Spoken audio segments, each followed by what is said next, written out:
Hi everyone, welcome to Prep Shot. Today I will discuss about Indian polity यानी भारतीय राज्य व्यवस्था। आज हम डिस्कस करेंगे भारतीय राज्य व्यवस्था के बारे में। Okay, let start. तो भारतीय राज्य व्यवस्था को समझने के लिए हम इसको थोड़ा ऐसे समझते हैं। देखिए, ओके, अब क्या है कि जो भारतीय राज्य व्यवस्था होती है आपकी, राज्य व्यवस्था माने कि किसी भी नेशन के जो पॉलिटिकल सिस्टम होता है उसको चलाने की जो व्यवस्था होती है वही आपकी राज्य व्यवस्था होती है, यानी इंडियन पॉलिटी। ओके, तो इंडियन पॉलिटी चलाने के लिए हमको किस चीज़ का रिक्वायरमेंट होता है? तो सबसे पहले हमें रिक्वायरमेंट होता है ऐसा कोई डॉक्यूमेंट जिससे किसी भी नेशन का जो है, नेशन को हम का गवर्नेंस हम चला सकें। ओके, तो सबसे पहले हमें क्या है कि एक डॉक्यूमेंट की आवश्यकता होती है। ठीक है, देन ये डॉक्यूमेंट है क्या आपके पास में? ये डॉक्यूमेंट है आपका इंडियन कॉन्स्टिट्यूशन। तो हमें बहुत सारी जो पावर्स हैं वो इंडियन कॉन्स्टिट्यूशन से मिलती है, वहीं से हम अपने देश का पॉलिटिकल सिस्टम रन करते हैं। ओके, चलिए, अब वो डॉक्यूमेंट है क्या आपका? Constitution of India. Constitution of India. Okay, अब कॉन्स्टिट्यूशन ऑफ इंडिया जो है आपका, इसमें जो है आपके ऑफिशियल 395 आर्टिकल्स हैं, और 395 जो आर्टिकल्स हैं आपके, जब ये अप्लाई होते हैं व्यवहार में, जब ये आते हैं तो वो क्या है, वो ऑटोमेटिकली ही आपका पॉलिटिकल सिस्टम बन जाता है। ओके, क्या बन जाता है? Political system. ठीक है, अब साउंड आ रहा है? अब इसमें हम करते क्या है, जो आपका इंडियन कॉन्स्टिट्यूशन है, तो इंडियन कॉन्स्टिट्यूशन को हम थोड़ा डिवाइड कर लेते हैं।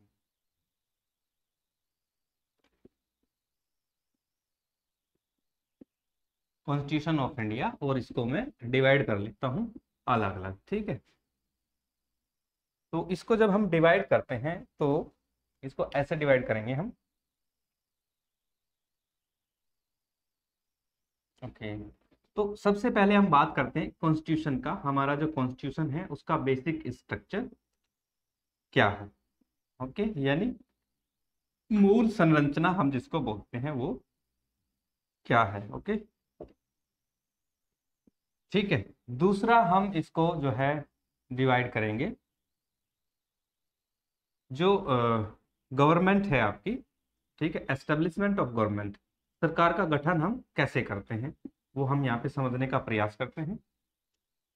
एस्टेब्लिशमेंट ऑफ गवर्नमेंट यानी सरकार का गठन कैसा होना चाहिए, यानी यहाँ पे हम सरकार के बारे में डिस्कस करते हैं। ठीक है, और जो थर्ड आता है, देखिए, जो आपका बेसिक स्ट्रक्चर है, बेसिक स्ट्रक्चर के बाद हम बात करते हैं एस्टेब्लिशमेंट ऑफ गवर्नमेंट। जब एस्टेब्लिशमेंट ऑफ गवर्नमेंट्स की हम कैसे डिफाइन करते हैं, कैसे इसको अलग अलग डिवाइड करते हैं, फिर उसके बाद पूरे जो नेशन है आपका, कंप्लीट नेशन है, उसका एडमिनिस्ट्रेशन रन करने के लिए हमें कुछ बॉडीज की रिक्वायरमेंट होती है। देखिए, कुछ बॉडीज जो हैं ऑलरेडी कॉन्स्टिट्यूशन में डिफाइन होती हैं। ठीक है, जो आपकी कॉन्स्टिट्यूशन में डिफाइन होती हैं बॉडी, वो आपकी कॉन्स्टिट्यूशनल बॉडी होती हैं। ठीक है, और जो आपकी कॉन्स्टिट्यूशन में डिफाइन नहीं होती हैं वो आपकी नॉन कॉन्स्टिट्यूशनल यानी नॉन कॉन्स्टिट्यूशनल बॉडी, गैर संवैधानिक जो संस्थाएं होती हैं आपकी, वो होती हैं। ठीक है, चलिए अब हम बात करते हैं बेसिक स्ट्रक्चर पे। ओके, तो बेसिक स्ट्रक्चर में हमारे जो पार्ट आते हैं, तो सबसे पहले आप हमारा जो पार्ट आता है फर्स्ट, वो आता है प्रीएम्बल। प्रीएम्बल मीन्स जो आपकी उद्देशिका या प्रस्तावना जिसको हम बोलते हैं वो होती है। ठीक है, अब ये जो प्रीएम्बल है कॉन्स्टिट्यूशन का प्रीएम्बल हमें क्या दर्शाता है या हमें क्या बताता है? हमें ये बताता है कि हमारा जो नेशन है वो कैसा होना चाहिए।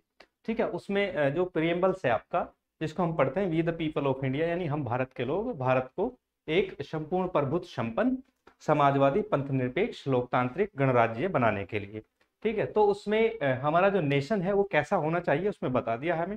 ठीक है, हमारा जो है, हम डेमोक्रेटिक रिपब्लिक सॉवरेन कंट्री होने चाहिए। फिर प्रियम्बल ही हमें जो है ना हमारे जो जस्टिस हैं, जस्टिस के बारे में बताते हैं। प्रियम्बल 3 टाइप्स ऑफ जस्टिस हमें बताती है।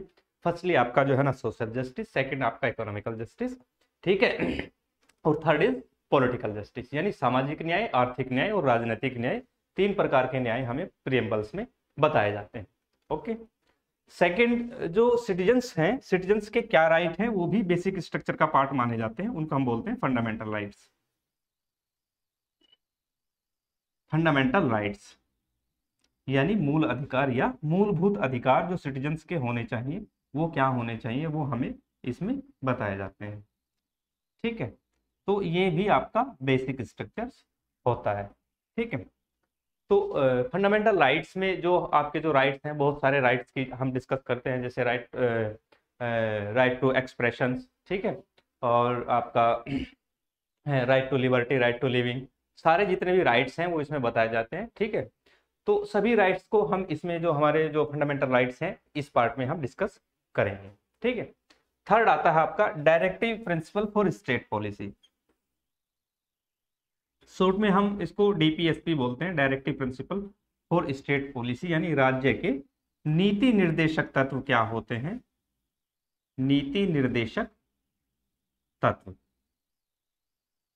ओके, अब ये जो डीपीएसपी है, ये डीपीएसपी एक्चुअल में गवर्नमेंट ड्यूटीज है। ठीक है, गवर्नमेंट की ड्यूटीज होती हैं, जो भी अपने जो पब्लिक वेलफेयर के जो वर्क होते हैं ये गवर्नमेंट क्या करती है कि मेकिंग बाय लॉ एनफोर्स किया जाता है सिटीजन्स के ऊपर। ठीक है, लेकिन ये क्या है, ये कंट्रोल करते हैं हमारा जो गवर्नमेंट होता है, गवर्नमेंट कहीं अनार्की ना हो जाए, यानी डिक्टेटरशिप में ना आ जाए, तो इसलिए ये राइट्स दिए जाते हैं सिटीजन्स को। वहीं ये थोड़ा डीपीएसपी में जो है ना इसका उलट होता है। ये क्या है कि ये पावर्स देते हैं हम स्टेट को, और स्टेट जो है ना बाय मेकिंग लॉ इनको एनफोर्स करता है पब्लिक के ऊपर। जैसे हम बात करते हैं शराबबंदी की, तो शराबबंदी जिस भी स्टेट में शराबबंदी होती है तो वो पावर्स मिलती है स्टेट को डीपीएसपी से। ऐसे जैसे हम बात करते हैं गौ हत्या, 9 स्टेट में गौ हत्या को जो है बैन किया हुआ है, प्रतिबंधित है, तो वो भी पावर्स हमें यहीं से मिलती है। तो ये सारी बातें हम बात करते हैं डीपीएसपी की। फिर फोर्थ अगर हम बात करते हैं कुछ सिटीजन्स के कुछ ड्यूटीज होती हैं। ठीक है, तो मैंने डीपीएसपी की बात की, ये आपकी ड्यूटीज है, गवर्नमेंट की ड्यूटीज है। अब गवर्नमेंट के साथ साथ जो ड्यूटीज होती हैं वो जो पब्लिक की जो ड्यूटीज हैं वो आती हैं आपकी, उनको हम बोलते हैं फंडामेंटल ड्यूटीज। उनको क्या बोलते हैं, फंडामेंटल ड्यूटीज, फंडामेंटल ड्यूटीज। ठीक है, तो फंडामेंटल ड्यूटीज को हम बोलते हैं मूल कर्तव्य।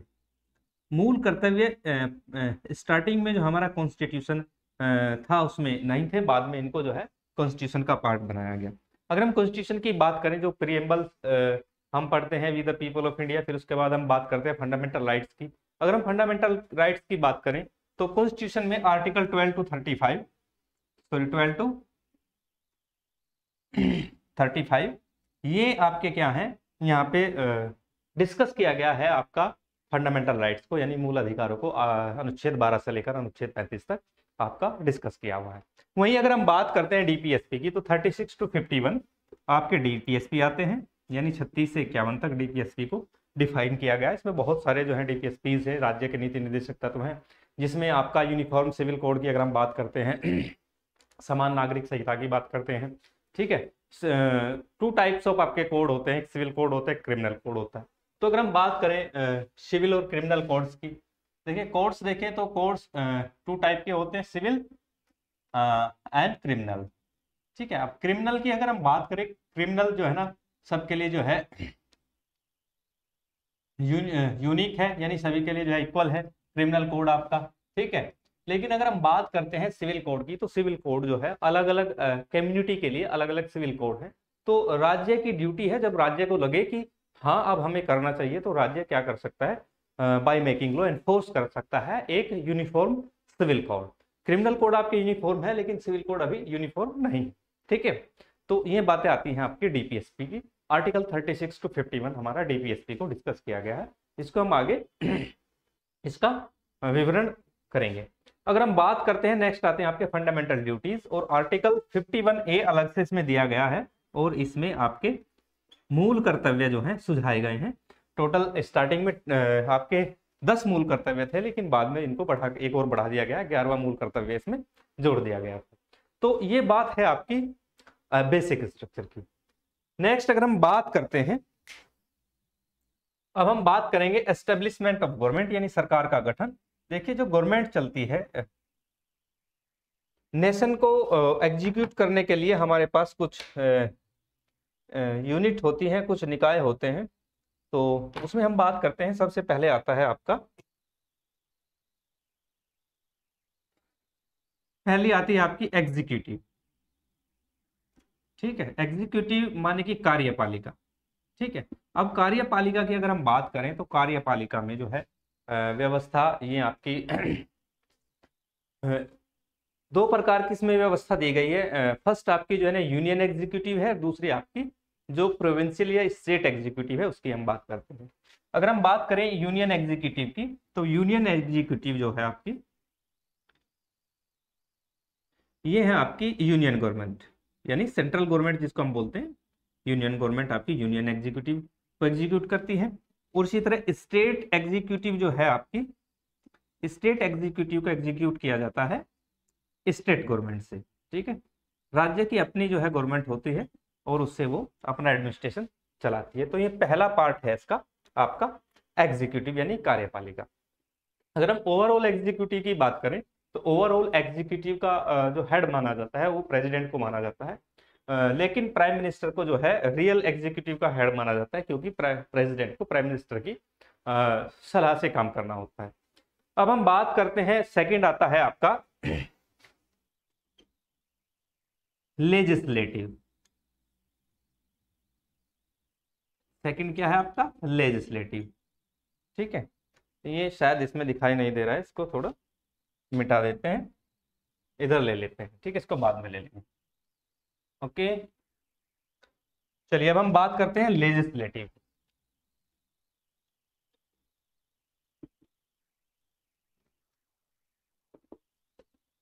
लेजिस्लेटिव में को हम बोलते हैं विधायिका, और इसको भी हम अलग अलग पार्ट में समझने का प्रयास करते हैं। लेजिस्लेटिव यूनियन लेजिस्लेटिव अलग होती है आपकी, और आपकी स्टेट लेजिस्लेटिव अलग होती है। ठीक है, अब यूनियन लेजिस्लेटिव की अगर हम पार्ट की अगर हम बात करें तो यूनियन लेजिस्लेटिव यानी जो विधायिका होती है, उसकी जो पावर्स होती हैं, जो लेजिस्लेशन बनाने यानी विधान बनाने की जो पावर्स होती हैं, वो हमारी पार्लियामेंट के पास होती है। किसके पास होती है? पार्लियामेंट यानी संसद के पास। अब पार्लियामेंट के जो पार्ट हैं वो भी मैं बता देता हूं। पार्लियामेंट के आपके 3 पार्ट हैं। सबसे बड़ा जो पार्ट है वो है प्रेसिडेंट खुद है, प्रेसिडेंट यानी राष्ट्रपति हैं। और सेकंड पार्ट की अगर हम बात करें तो सेकंड पार्ट है आपका आपका अपर हाउस जिसको हम राज्यसभा बोलते हैं। फिर हमारे पास लोअर हाउस है जिसको हम लोकसभा बोलते हैं। ये तीनों क्या हैं? ये पार्लियामेंट के पार्ट हैं। ये क्या करते हैं? ये लेजिस्लेशन लेकर आते हैं, यानी ये कानून बनाते हैं, यानी विधान बनाते हैं। तो सबसे पहले क्या है कि लोकसभा में कानून बनता है, फिर वो राज्यसभा जाता है, फिर प्रेसिडेंट के पास जाकर वो इनेक्ट हो जाता है in the form of act. Okay, अगर हम बात करें स्टेट की, तो स्टेट की अपनी खुद की असेंबली होती है। ठीक है, तो असेंबली यानी जिसको हम विधानसभा बोलते हैं। ओके, अब विधानसभा की अगर हम बात करें तो विधानसभा स्टेट के लिए जो है लॉ बनाती है, स्टेट के लिए कानून बनाती है, लेजिस्लेशन लेकर आती है, और वही जो है पूरे स्टेट में एनफोर्स हो जाता है। तो इसी टाइप का ही है। तो इसका भी अगर हम बात करें तो इसको रन करने के लिए जो है आपका असेंबली की अगर हम बात करें तो कुछ स्टेट ऐसे हैं जो बाइकैमरल होते हैं और कुछ स्टेट ऐसे हैं यूनिकैमरल होते हैं। यानी किसी मैक्सिमम नंबर ऑफ स्टेट हैं उनमें आपका यूनिकैमरल है जिसको हम एक सदनीय व्यवस्था बोलते हैं, और some of state have bicameral system, यानी कुछ स्टेट ऐसे हैं आपके जिनमें द्विसदनीय व्यवस्था पाई जाती है। तो ये आपका लेजिस्लेटिव है। ठीक है, अगर हम थर्ड बात करते हैं, थर्ड आता है आपका जुडिशियरी। चलिए, तो जुडिशियरी को उधर ले लेते हैं। थर्ड क्या आता है आपका? जुडिशियरी, न्यायपालिका जिसको बोलते हैं। ओके,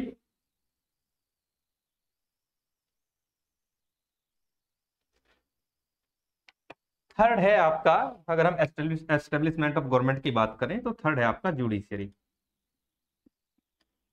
यानी न्यायपालिका। तो न्यायपालिका की अगर हम बात करें तो न्यायपालिका बिल्कुल इंडिपेंडेंट है। ये क्या है, आपकी इंडिपेंडेंट बॉडी है, ये स्वतंत्र निकाय है। ठीक है, तो न्यायपालिका की जो सुप्रीम इंस्टीट्यूशन होता है, तो सुप्रीम इंस्टीट्यूशन माना जाता है आपका सुप्रीम कोर्ट ऑफ इंडिया। तो इसका पहला जो सर्वोच्च जो पार्ट है वो है सुप्रीम कोर्ट ऑफ इंडिया। ठीक है, फिर क्या है कि अलग अलग जो है जुरिडिक्शन एरियाज में डिवाइड होता है, और देन आता है आपका हाई कोर्ट। हाई कोर्ट क्या है कि एक या एक से अधिक जो आपके स्टेट है या आपकी यूनियन टेरिटरीज है, उनको मिलाकर उनके लिए एक हाई कोर्ट, एक जुरिडिक्शन एरिया जो है डिफाइन किया जाता है, और उसको उसकी जो सर्वोच्च संस्था होती है वो हाई कोर्ट होती है। लेकिन ये सुप्रीम कोर्ट के सुपरविजन में ही कार्य करता है। थर्ड आपके जो आते हैं, आपके जो आपके ट्रायल कोर्ट होते हैं, जिनको हम डिस्ट्रिक्ट कोर्ट बोलते हैं, ठीक है, या डिस्ट्रिक्ट या सेशन कोर्ट होते हैं आपके, वो होते हैं। ठीक है, तो इस तरह आपका डिफाइन होता है आपका जुडिशियरी सिस्टम। माने कि आपका कोई केस है, कोई केस आप जो है फाइल करना चाहते हैं, तो सबसे पहले आप कहाँ जाएंगे, आपको डिस्ट्रिक्ट या सेशन कोर्ट या ट्रायल कोर्ट जिसको बोलते हैं, यहाँ पे जाना होगा। फिर उसके बाद आपका जो केस है वो हाई कोर्ट जाएगा, सबसे लास्ट में आपका केस सुप्रीम कोर्ट जाता है, और सुप्रीम कोर्ट फाइनल अथॉरिटी होती है वर्डिक्ट देने के लिए। ठीक है, इसके अलावा जुडिशरी के पार्ट हमारे कुछ ट्रिब्यूनल्स होते हैं जो सोशल वेलफेयर के लिए काम करते हैं, जैसे कि आपका एनजीटी है। एनजीटी क्या है, एनजीटी एक ट्रिब्यूनल्स है जो आपका एयर पोल्यूशन वगैरह को लेकर वर्डिक्ट देता है, और वो वर्डिक्ट मान्य होते हैं आपके। तो ये पूरा का पूरा एडमिनिस्ट्रेशन का सिस्टम मैंने आपको बता दिया है। अब हम बात करते हैं बॉडीज की। ओके, चलिए अब हम किसकी बात करते हैं, बॉडीज की बात करते हैं। तो बॉडीज मैंने आपको बताई हैं, टू टाइप ऑफ बॉडीज होती हैं। चलिए, यानी संस्थाएं। अब संस्थाएं क्या हैं आपकी, संस्थाएं मैंने आपको बताया, संस्थाएं दो टाइप की होती हैं आपकी। फर्स्ट होती हैं आपकी कॉन्स्टिट्यूशनल बॉडीज, ओके, और सेकंड है आपकी non constitutional bodies, non constitutional bodies. Okay, अब हम बात करते हैं कि कॉन्स्टिट्यूशनल बॉडीज कैसी होती हैं। देखिए, वे संस्थाएं जिनका संविधान में जिक्र होता है, संविधान में बशर्ते संविधान में कहा जाता है कि भारत का एक सर्वोच्च न्यायालय होगा, तो वो संस्था कैसी हुई, आपकी कॉन्स्टिट्यूशनल बॉडी हुई। ठीक है, उसमें ही कहा जाता है भारत में एक निर्वाचन आयोग यानी इलेक्शन कमीशन ऑफ इंडिया होगा, तो वो कैसी होगी, आपकी कॉन्स्टिट्यूशनल बॉडीज होती हैं। ठीक है, उच्च पदों के लिए रिक्रूट करने के लिए हमारे पास जो है एक संघलोक सेवा आयोग यानी यूनियन पब्लिक सर्विस कमीशन होगा, तो वो क्या होती है, आपकी कॉन्स्टिट्यूशनल बॉडी। यानी जिन जिन बॉडीज को संविधान में यानी कॉन्स्टिट्यूशन में डिफाइन किया गया है, वो सारी संस्थाएं क्या हैं आपकी, वो कॉन्स्टिट्यूशनल बॉडीज होगी। तो मैं कुछ एग्जांपल्स लिख देता हूं, जैसे आपका आता है सबसे पहले यूनियन पब्लिक सर्विस कमीशन होता है, आर्टिकल 315 इसमें होता है। ठीक है, इलेक्शन कमीशन ऑफ इंडिया होता है, 324 होता है। ठीक है, सुप्रीम कोर्ट होता है 124। ठीक है, तो ऐसे ही जितनी भी संस्थाएं हैं आपकी, हाई कोर्ट हुआ, इसी तरह यूपीएससी, स्टेट जो पीएससी होता है आपका, ये सारी संस्थाएं आपकी किस टाइप की होती हैं, कॉन्स्टिट्यूशनल बॉडीज होती हैं। अगर हम बात करते हैं नॉन कॉन्स्टिट्यूशनल बॉडीज की, तो नॉन कॉन्स्टिट्यूशनल बॉडीज में भी टू टाइप्स की बॉडीज होती हैं। फर्स्ट आती है आपकी स्टेचुरी बॉडी। ठीक है, तो स्टेचुरी बॉडीज क्या होती हैं वो पहले हम डिफाइन करेंगे। देखिए, स्टेचुरी बॉडीज वो होती हैं जिनका संविधान में जिक्र नहीं होता है, लेकिन हमने अपनी आवश्यकता के अनुसार कानून बनाकर किसी संस्था को डेवलप किया है या एस्टेब्लिश किया है, तो वो कैसी होती है, आपकी स्टेचुरी बॉडी यानी वैधानिक संस्थाएं जिनको हम बोलते हैं। ठीक है, इसमें जैसे हम बात करते हैं स्टेचुरी बॉडी में, अब आपका सेंट्रल ब्यूरो ऑफ इन्वेस्टिगेशन है आपका, ये एक स्टेचुरी बॉडी है। ठीक है, सीबीआई जिसको बोलते हैं। देखिए, डीपीएससी एक्ट जो है दिल्ली पुलिस एस्टेब्लिशमेंट एक्ट 1946 के थ्रू सीबीआई को बनाया गया था। ये स्वतंत्रता से पहली संस्था है, बाद में इसको सीबीआई का रूप दे दिया गया। तो ये कैसी बॉडी हुई, आपकी स्टेचुरी बॉडी हुई। जैसे आपका हुआ नेशनल ह्यूमन राइट कमीशन। ठीक है, तो एनएचआरसी को एक्ट के द्वारा पास किया गया, तो आपकी कैसी बॉडी हुई, ये हुई आपकी स्टेचुरी बॉडी। ठीक है, तो ऐसी जितनी भी संस्थाएं होती हैं आपकी, वो आपकी स्टेचुरी बॉडी होती हैं। तो अगर हम दूसरी बात करें, दूसरी होती है आपकी एक्स्ट्रा कॉन्स्टिट्यूशनल बॉडी, यानी संविधानेतर संस्थाएं जो होती हैं। देखिए, जिन संस्थाओं का जिक्र न ही तो कॉन्स्टिट्यूशन में होता है, न ही कानून बनाकर उनको बनाया गया होता है, लेकिन सरकार की सहायता के लिए या एज ए थिंक टैंक हम किसी संस्था को बनाते हैं, वो संस्थाएं आपकी एक्स्ट्रा कॉन्स्टिट्यूशनल बॉडी या संविधानेतर संस्थाएं माना जाता है। जैसे हम बात करते हैं, नीति आयोग है आपका, ठीक है, इधर दिखाई नहीं दिया, इसको हम यहां ले लेते हैं। जैसे आपका नीति आयोग है। अब नीति आयोग क्या है? नीति आयोग जो है प्राइम मिनिस्टर की प्रेसिडेंशियल शिप में एक थिंक टैंक है, ठीक है। तो ये क्या है? आपका एक्स्ट्रा कॉन्स्टिट्यूशनल बॉडीज है। इसी तरह अगर हम बात करते हैं, आपका प्राइम मिनिस्टर ऑफिस है, एक संस्था है, एक इंस्टीट्यूशन है, काम कर रहा है, लेकिन कहीं कोई उसका संविधान में जिक्र नहीं है, कानून बनाकर उस संस्था को डेवलप नहीं किया गया है, तो ये कैसी होती है? आपकी एक्स्ट्रा कॉन्स्टिट्यूशनल बॉडी। इसी तरह चीफ मिनिस्टर का ऑफिस होता है, वो भी क्या है? आपका एक्स्ट्रा कॉन्स्टिट्यूशनल बॉडी माना जाएगा। तो ये इंडियन पॉलिटिकल सिस्टम का ये पूरा जो है आपको ग्राफ मैंने बता दिया गया है। इसी ग्राफ में हम जो है एक एक करके सारी चीजों को डिस्कस करेंगे। तो सबसे पहले हम बेसिक स्ट्रक्चर की अगर हम बात करते हैं, तो बेसिक स्ट्रक्चर में आपका प्रीएम्बल आता है, फिर फंडामेंटल राइट्स आता है, डीपीएसपी आता है, फंडामेंटल ड्यूटीज आता है। इसको हम डिफाइन करना स्टार्ट करेंगे। अगर हम एस्टेब्लिशमेंट ऑफ गवर्नमेंट की अगर हम बात करें, तो इसमें मैंने आपको बताया है कि गवर्नमेंट में सबसे पहले आपकी एग्जीक्यूटिव आती है। एग्जीक्यूटिव मैंने बताया है, यूनियन की एग्जीक्यूटिव अलग होती है, स्टेट की एग्जीक्यूटिव अलग होती है, ठीक है। अगर हम एग्जीक्यूटिव के पार्ट की अगर हम बात करें, तो आपके एक जो आपका सिविल एक क्लर्क काम कर रहा है, सिविल क्लर्क, कलेक्टर और प्राइम मिनिस्टर तक का जितना भी एक सिस्टम गवर्नमेंट को चलाने में काम कर रहा है, वो क्या है? वो एग्जीक्यूटिव का पार्ट माने जाते हैं, यानी कार्यपालिका के अंग माने जाएंगे। किसी जिले का डिस्ट्रिक्ट मजिस्ट्रेट है तो कार्यपालिका का अंग है, प्राइम मिनिस्टर कार्यपालिका का अंग है, कैबिनेट कोई मिनिस्टर है, home minister like an defence minister, finance minister, ये सभी क्या है? ये आपके पार्ट ऑफ एग्जीक्यूटिव माने जाएंगे। दूसरा मैंने आपको बताया लेजिस्लेटिव। लेजिस्लेटिव क्या होता है? जो आपके पार्लियामेंट और असेंबली के मेंबर्स होते हैं, वो क्या है? वो लेजिस्लेटिव का पार्ट माने जाते हैं। अब हम एग्जांपल ले लेते हैं। जैसे प्राइम मिनिस्टर, हमारे वर्तमान प्राइम मिनिस्टर जो है वो नरेंद्र मोदी है। Narendra Modi as a prime minister क्या है? पार्ट ऑफ एग्जीक्यूटिव है। लेकिन जब वो as a member of parliament यानी एज ए सांसद वो संसद में बैठते हैं, तब वो क्या है?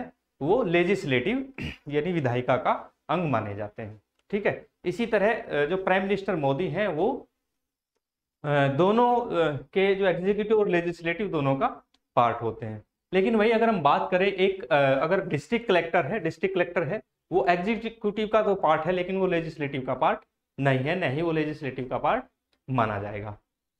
लेकिन प्राइम मिनिस्टर मोदी हो या होम मिनिस्टर हो या डिफेंस मिनिस्टर हो आपके, वो दोनों जो आपके अलग अलग पार्ट हैं, दोनों के अंग माने जाते हैं, ठीक है। इसी तरह अगर हम बात करते हैं स्टेट एग्जीक्यूटिव की, यानी राज्य कार्यपालिका, राज्य की जो कार्यपालिका होती है, उसमें राज्य का जो राज्यपाल यानी स्टेट का जो गवर्नर होता है, वो स्टेट एग्जीक्यूटिव का हेड माना जाता है। वहीं उसका जो रियल जो हेड होता है, उसको सलाह देने के लिए चीफ मिनिस्टर होता है स्टेट का। अब चीफ मिनिस्टर जो है स्टेट का, इसी तरह ये भी जो है कार्य करेगा। चीफ मिनिस्टर क्या होगा? चीफ मिनिस्टर एग्जीक्यूटिव का पार्ट होता है। जब वो सीएमओ ऑफिस में बैठता है, चीफ मिनिस्टर के ऑफिस में बैठता है, ये चीफ मिनिस्टर जो है एडमिनिस्ट्रेशन को रन करता है, तो वो क्या है? एग्जीक्यूटिव का पार्ट माना जाएगा। लेकिन जैसे ही वो एज ए विधानसभा का जो मेंबर होता है, as a member of legislative assembly यानी एमएलए जिसको बोलते हैं, एमएलए के रूप में जब वो विधानसभा में बैठता है, तो क्या होता है? पार्ट ऑफ स्टेट लेजिस्लेटिव माना जाएगा। तो ये बातें यहाँ से क्लियर हुई। अब तीसरा मैंने बताया था आपका जुडिशरी मैंने बताया है कि इंडिपेंडेंट पार्ट है एडमिनिस्ट्रेशन का, और उसका सिस्टम अलग होता है। अब जुडिशरी का मेन कार्य क्या होता है? जुडिशरी का मेन कार्य होता है कि आपकी जो एग्जीक्यूटिव है और आपका जो लेजिस्लेटिव है, दोनों पर जो है कंट्रोल रखना है, नियंत्रण रखना है, ठीक है। साथ ही जो पब्लिक है, पब्लिक को कैसे जो है जस्टिस देना है, उनके साथ जो है उनका वर्डिक्ट देना है, सारी चीजें, ये सारी चीजें देखने का काम आपका थर्ड जो पार्ट है एस्टेब्लिशमेंट ऑफ गवर्नमेंट का, वो जुडिशरी का संभालने का होता है, ठीक है। उसके बाद मैंने जो है संस्थाएं बताई हैं, कॉन्स्टिट्यूशनल बॉडीज बताई हैं, नॉन कॉन्स्टिट्यूशनल बॉडीज बताई हैं, उसमें भी 2 पार्ट बताए, स्टेचुरी बॉडीज बताई हैं, फिर उसके बाद मैंने एक्स्ट्रा कॉन्स्टिट्यूशनल बॉडीज बताई हैं। अब ये सारी चीजें आपने इस ग्राफ से समझनी है, यही ग्राफ से हमारी सारी पॉलिटी इसी ग्राफ पर डिपेंड करती है। अगर हम बात करते हैं आगे, हम इसको थोड़ा बढ़ाते हैं, अब हम पढ़ते हैं इंडियन पॉलिटी यानी राज्य व्यवस्था को पढ़ना स्टार्ट करते। ओके, चलिए।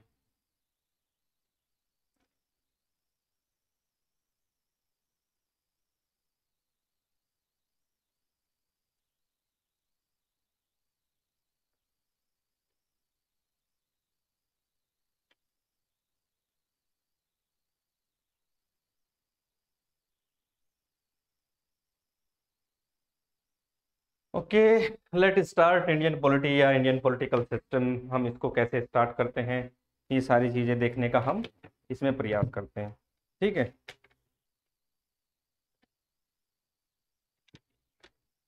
ओके। तो अब हम स्टार्ट करने वाले हैं इंडियन पॉलिटी। और इंडियन पॉलिटी को समझने से पहले हम पहले क्या पढ़ते हैं, पहले हम पढ़ते हैं कॉन्स्टिट्यूशनल हिस्ट्री।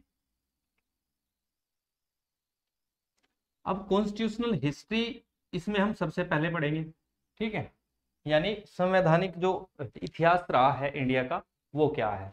ठीक है, तो देखिए हम इसमें क्या है कि थोड़ा हिस्ट्री में जाने का प्रयास करेंगे। हिस्ट्री में हम पहुंचते हैं बैटल ऑफ प्लासी और battle of Buxar.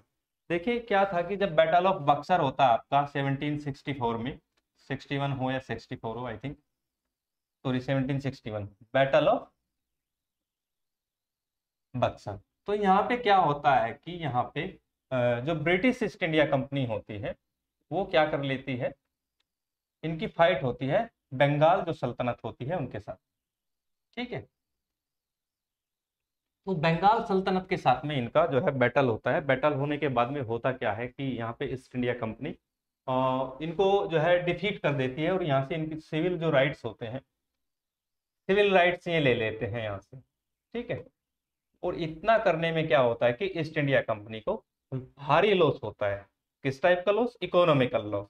Okay, economical जब ये लॉस होता है तो ईस्ट इंडिया कंपनी का क्या करती है, ये जो क्वीन होती है, क्वीन ऑफ ब्रिटेन या इंग्लैंड, तो वहां से ये क्या करते हैं कि जो क्वीन एलिजाबेथ होती है तो उससे ये हेल्प मांगते हैं। और यहीं से आपका कॉन्स्टिट्यूशनल हिस्ट्री स्टार्ट होता है। जैसे ये हेल्प मांगते हैं तो इसके बदले में क्वीन क्या करती है कि इन पर कंट्रोल करने के लिए सबसे पहले फर्स्ट में क्या लगाती है, रेगुलेटिंग एक्ट 1773 आता है,